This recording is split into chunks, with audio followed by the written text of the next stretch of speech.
Alright, what's up guys? Welcome to your second video lesson of science in 5 minutes or less. Alright, this is the part where it actually starts getting a little more complicated. So before you even watch this video, you should have watched Professor Dave's explanation of balancing chemical equations. Now there's a lot of information in there and it's actually kind of hard if it's the first time you've seen it. So don't freak out if you're not 100% getting it. That's what I'm going to do to try to explain it now. I'm going to break this video up into I think 3 parts, and I think that should work for you guys. If it doesn't, send me an email, get on Zoom, you know the deal. All right, so let's start though. All right, what is balancing equations? What does that even mean?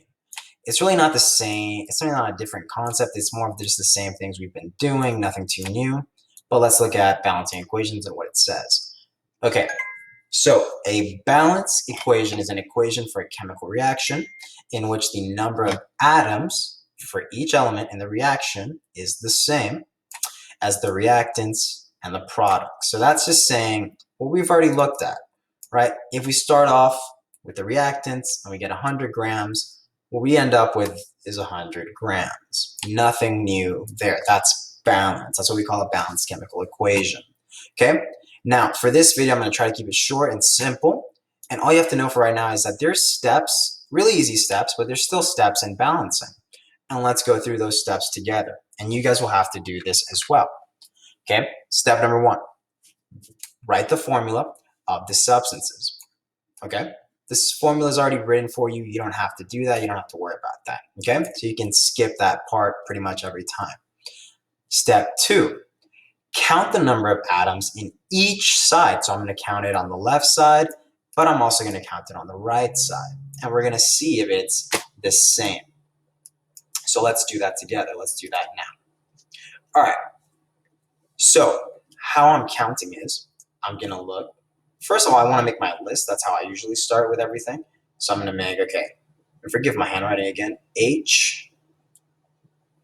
And then we have an H here. We have an oxygen on the left side, okay? And then on the right side, we also have an H, and we also have an oxygen. And all we gotta do for step numero 2 is count. So this is what we call, this little number right here is what we call the subscript. It's just the bottom number, okay? And that just tells us the number of atoms in there, right? So H, we can see that it has 2 H's, that's 2 hydrogen, so I'm just going to write 2. Oxygen says, okay, it's got 2 too. All right, I'm just going to write that there. And on the right side, doesn't matter that they're together, let's count it. H, this 2 only applies to the H. It only applies to the left side. Okay, so that 2 is going to be H's, so you got 2 H's. And this oxygen, notice it doesn't have anything there. So it's kind of like math where you just imply that it's 1. Okay, so that oxygen is going to be 1. Step 3, let's not even worry about step 3 yet. But right now, let's look, is it balanced or is it not balanced? Okay, I'm going to look at H2 and H2 on the left and the right. That's balanced, 2 and 2. That works out. I don't have to do any more work.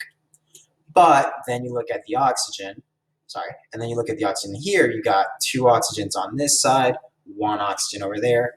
That is definitely not balanced, and there's something we can do to fix that, okay?